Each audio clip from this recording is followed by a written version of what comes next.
March 21 Kursk root ദൈവമാതാവ്.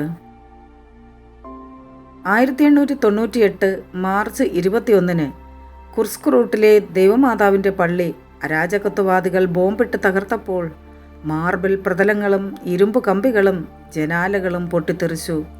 എന്നാൽ വിലയേറിയ മാതാവിൻ്റെ രൂപത്തിന് ഒന്നും സംഭവിച്ചില്ല. 400 വർഷത്തോളം ഈ പ്രതിമ കുർസ്ക് റൂട്ടിലുണ്ടായിരുന്നു.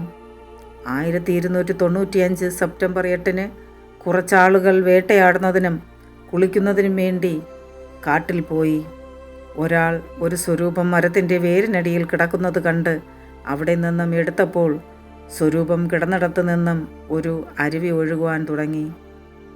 ആ വേട്ടക്കാരൻ ഈ സ്വരൂപം സ്ഥാപിക്കുന്നതിനായി ആ സ്ഥലത്ത് ഒരു പള്ളി പണിഞ്ഞു. ഇതാണ് ഈ സ്വരൂപത്തിൻ്റെ ഉത്ഭവത്തെക്കുറിച്ചുള്ള ഐതിഹ്യം.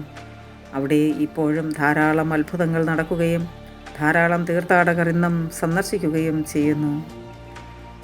മാതാവേ, എല്ലാവർക്കും അമ്മയുടെ സംരക്ഷണവും സ്നേഹവും ലഭിക്കട്ടെ എന്ന് ഞാൻ പ്രാർത്ഥിക്കുന്നു. Ave Maria.